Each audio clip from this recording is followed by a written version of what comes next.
little late, but it's better late than never. All the cliche sayings, we apologize. We really, honestly, so here's what we're going to do. After every preseason game, after every major game during the NFL season, we're going to give takeaways from each game and make sure that we give you guys the latest content and the latest news surrounding every game and every player. But, so after last night's game, rain delay and everything and all that, or no, it was lightning delay, whatever it was, and me and the wife just wanted to hang out. So, but I'm bringing you takeaways from preseason game number 1 from the Las Vegas Raiders versus the Jacksonville Jaguars. Very interesting game. There's a lot of things that I took away from it, but obviously we got to start out with the stats here. So we'll start on the Jags side. So Kyle Sloter, I like some things that I saw from him. That touchdown was a little close for my liking, but I love Kyle Sloter. Is it I gotta get this right. Hold on. Is it Sloter or Slaughter? I always get this wrong. And this man deserves, he's a legend for Vikings fans. So you gotta, it's Slaughter. Kyle Slaughter. Slaughter, like Slaughterhouse. I gotta remember that. Okay, so Kyle Slaughter played pretty well, but completed about 50% of his passes, 13 to 25, 127 yards and a touchdown. You know, Jake Luton, there was a lot left to be liked. He didn't make any like stupid decisions in my mind, but he also didn't exactly set himself apart. So if it was kind of a toss up between the two quarterbacks, Kyle, Slaughter, I felt like he did. He fumbled the ball away there, and that fourth down was at the start of the fourth or something like that, or whatever it was. But overall, or middle of the fourth. Anyway, he fumbled the ball on 4th and 1 to exchange that handoff and everything. It wasn't pretty. So Slaughter, I think there's some things to build with, but if you want to continue with Jake Luton, I wouldn't be mad at that either. So then you go to the rushing side for the Jaguars. Makai Sargent here, 5 carries, 22 yards, did pretty well. I like, Nate Cottrell, excuse me. He showed me a lot of stuff last night. Also, Willie Johnson did some good things too. So, a lot of different things going on in the running back field, even though, there's some of your key players like Travis Etienne and James Robinson obviously didn't play. But there's still some good guys that I liked overall. Then you go over to the receiving side of things. Luke Farrell had 3 catches, 43 yards. Really like what I saw from him. Even though the Jags, I feel like their tight ends are pretty stacked, but Luke Farrell could find his way into that lineup pretty easily. Willie Johnson also added 2 catches for 41 yards, and then like we talked about, Nate Cottrell, 4 catches, 35 yards, and a touchdown. Had their only touchdown of the night, but I think he had a really nice screen catch. It was like an over a 30-yarder, so that was really good to see. Really got out, followed his blockers, and really showed off his speed there. That was very very nice to see. So and then we go over to the defensive side of the things. I apologize if this is tough, but Chappelle Russell led the way with 8 tackles. Really liked what I saw from some certain parts of that defense, and specifically, obviously, and we'll get into it in just a bit here, but Arden Key had a couple of sacks. Israel Antwine, also added a sack. I like what I saw from Andre Sisco, the safety, as well. Grant Morgan also added a sack, as well as Trevon Walker. But overall, that's what we saw in terms of those leading the way. Second on the team in tackles was Shaquille Quarterman, who had 5 total on the game. Then we're going to go over to their. Actually, no, we still got. We got to talk about the trenches. We got to talk about the trenches real quick. So Jaguars. There was 3 guys, that stood out. This is all PFF grades that I could find. So at this point in time, don't worry, we're going to go back over the tape and look at things. But Trevon Walker had 9 snaps, did have a total of 2 pressures, did have a sack as well. They gave him a pass rush grade of 59.6. I'm not sure as to why. I thought he played pretty admirably in his very limited amount of time. But then you also looked at Arden Key, who really, he kind of balled out. 7 total snaps, had a couple of sacks, 73.3 PFF grade. Really, it was Trevon Walker on that stunt that they got on, who was it, Brandon Parker? Yeah, that was rough. Brandon Parker had a tough day. We'll get into that in just a second. But then finally, Jeremiah Ledbetter, that's a great name. 19 total snaps, did have a couple of pressures as well, so you like what you saw there. Then you go over to the offensive line for the Jaguars. Coy Cronk, not the Cronk from, what is it, the Emperor's, I gotta Google this. You gotta get your Disney references right. Cronk from Emperor's New Groove. Yeah, he's not Cronk from the Emperor's New Groove, but he did play 29 total snaps, did have 3 pressures, but overall had a 68.9 pass blocking grade. Then Ben Barch, stud, had 18 total snaps, did not allow a pressure or a sack, 85.7 PFF pass blocking grade. And then Bo Benchawal.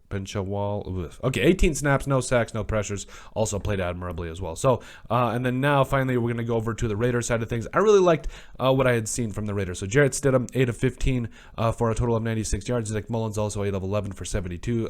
Very admirable by both of those guys. What I had saw was hoping to see a little bit more Chase Garbers, but I get it.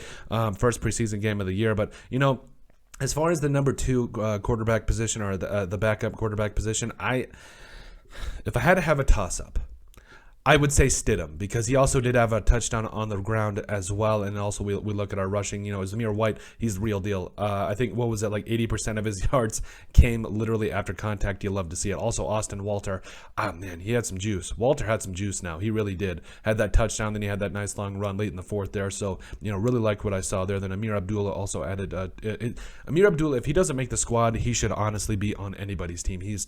I love Amir Abdullah. 2 carries, 7 yards for the former Nebraska Cornhusker. So then here we continue here going over to the receiver side of things. So Tyron Johnson, I like what I saw from Tyron Johnson. I really did. He had that really long catch to get them down, I think, and to score their first touchdown early in the game. Then Keelan Cole also, the first play from scrimmage, had that long, that deep connection there. I can't remember if it was Tyron Johnson or Keelan Cole that dropped one, but overall, this wide receiver 3 battle is still wide open. to Marcus Robinson also added a couple catches for 17 yards. Zamir White, screens were heavy in this game, and I was really encouraged to see that, because that's going to be a big part of the Raiders' offense moving forward. And then finally, on the defensive side of things, Darian Butler had led the team with 5 tackles. He's a dark horse to make the roster. He really is. Then you go all the way down the line here. Really liked what I saw from Kendall Vickers. Had that the Raiders' only sack, but also a guy that didn't get a lot of credit. Really was a guy like Malcolm Kuntz. He did not. I don't think he even appeared on the stat sheet, but there was a lot of good things he did, and I was really, really encouraged to see all of that. So then we go to the trenches. Yes, we talk about Alex Leatherwood, played 19 total snaps, did allow 1 pressure, but overall had a 72.7 pass blocking grade. Brandon Parker, rough day. 17 total snaps, 2 pressures.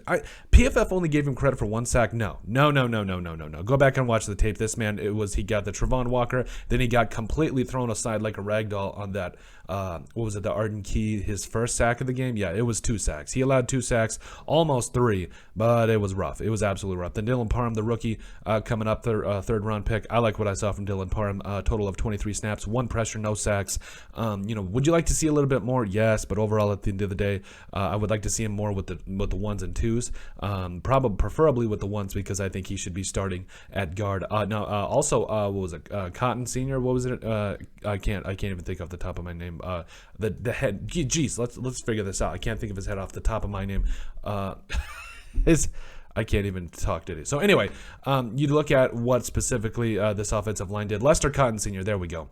I like what I saw from him, so I think it honestly should be Lester Cotton Sr. and Dylan Parham on both those guard spots for the Raiders.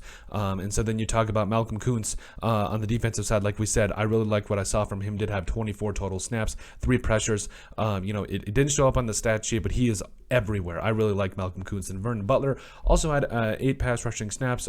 Did have a couple of pressures. Matthew Butler, the rookie, getting in there as well. So you really like what you saw from Matthew Butler as well. So overall, you like what you see from this defensive line that's going to continue to get things done.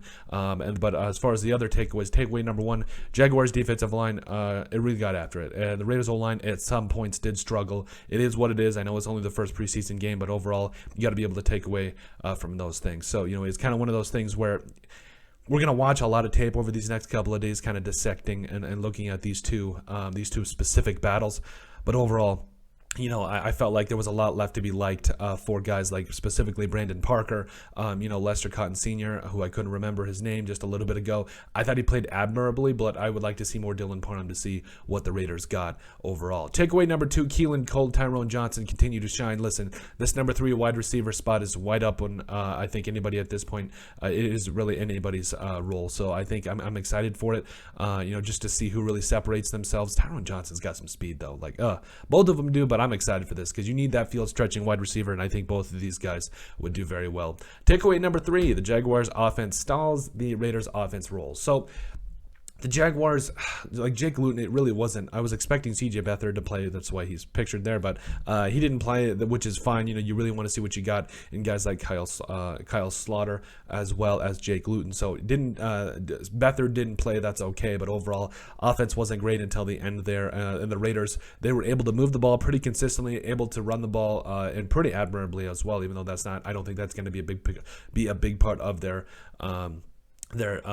offense, but overall I do feel like they were able to do some really good things. But that's it. Those are our takeaways from the preseason game number 1 with the Las Vegas Raiders versus the Jaguars. Make sure you guys like and subscribe down below. Leave a like and a comment. It helps people find the show. Greatly appreciate all the support that we've gotten and continue to get. You guys are all truthfully awesome, and we love every single one of you. Down in the description below, you guys know what to give us a like on our. You guys know what to do. Give us a like and a follow on all of our social media platforms. And then finally, if you have anything else you'd like us to cover, send us an email at thesportsbp@yahoo.com or put it in the comment section down below, and we would love to cover it. But let us know what you guys think, and let us know what you guys also took away from preseason game number 1 from the Las Vegas Raiders versus the Jacksonville Jaguars.